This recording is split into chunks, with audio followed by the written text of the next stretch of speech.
is enough said.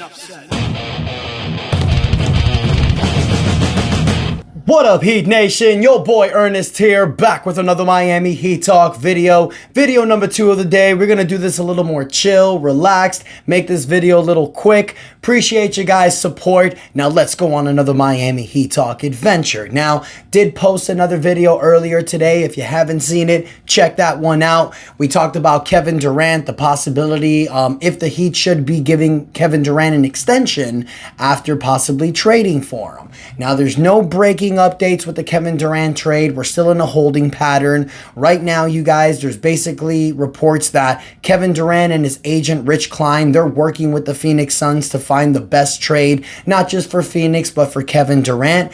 But they are looking to get this trade done by or before the NBA draft.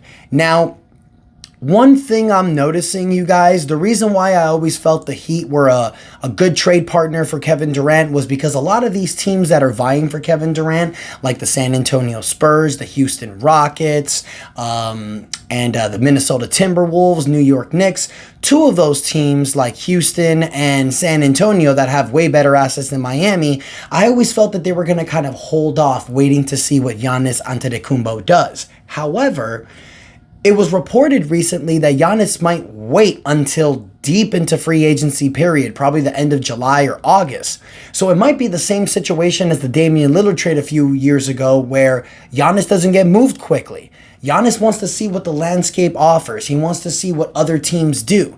Then he could potentially make his decision. So Giannis can take his time with this. He's looking to get traded possibly before training camp if he requests a trade. As long as he gets with his new team by training camp, you're good. You don't want to be traded mid-season. That's annoying. But with that said, it might take Giannis out of the running, and teams just might pivot and try to go all in for Kevin Durant. Not all in, but to give a better offer. And if that's the case, it would take the Miami Heat out of the equation. I'll be honest with you guys. The only reason why I really want to trade for Kevin Durant is for 2 reasons. 1, I feel like we don't have to give up all of our assets. And 2, he's expiring. But if you have to give up Kel'el Ware, Nikola Jovic, the 20th pick, Andrew Wiggins, Duncan Robinson, and a future first, no. Like, there's no way I'm doing that for Kevin Durant. I'm only interested in trading for Kevin Durant because I thought we can get him at a bargain. If you got to go all in for this guy, I'd rather not, because you're going to shoot yourself in the foot. I mean, look, I don't mind giving him a 2-year extension. I get it. He's 37. He'll be 39 by the extension finishes, and he's still a great player. But the decline is coming. I just felt strongly about having him for 2026 because it's just one more season, and he's coming off of a great year. But now if you're talking about extensions and adding Kel'el Ware and a 2030 pick and the 20th pick, now we're getting a little out of hand. If that's the case, if that's what Phoenix wants, I'd prefer Miami just bringing this roster back for another year and opening up cap flexibility for 2026, like I mentioned earlier today's episode. Go check that out if you haven't seen it. But another question I want to pose for you guys, if the Heat can't get a trade partner, they can't trade for Durant, they can't trade for Giannis, instead of running it back, why don't you just rebuild, retool? Trade Bam Adebayo. Now, I know Heat fans, trust me. See the dude's jersey right here. Love Bam Adebayo. I don't want to trade Bam. But at the end of the day, he does hold the most value on this team. And a lot of times, Bam struggles offensively. In today's NBA, you got to score. You're seeing that with the Indiana Pacers. You gotta have players that can score. Bam struggles a lot with that. We know Bam is one of the best defenders in the NBA. And I want to see Bam and Tyler stay on this team and build around them. Those are our cornerstone pieces. But guys, there's reports out there that the Miami Heat could potentially get 4 first-round draft picks in a Bam Adebayo trade. Now, you could trade Tyler Hero for 2 first-round draft picks, but I think Tyler holds a little bit more value because of his scoring. That's what you need in today's NBA. You need a guy that can score, and that's Tyler Hero. He just needs another guy that can do it with him. So if you're able to trade for Bam Adebayo, and just to give you guys an example, the San Antonio Spurs hold the 2nd pick.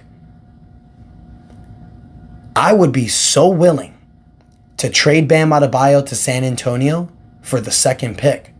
Maybe Stephon Castle.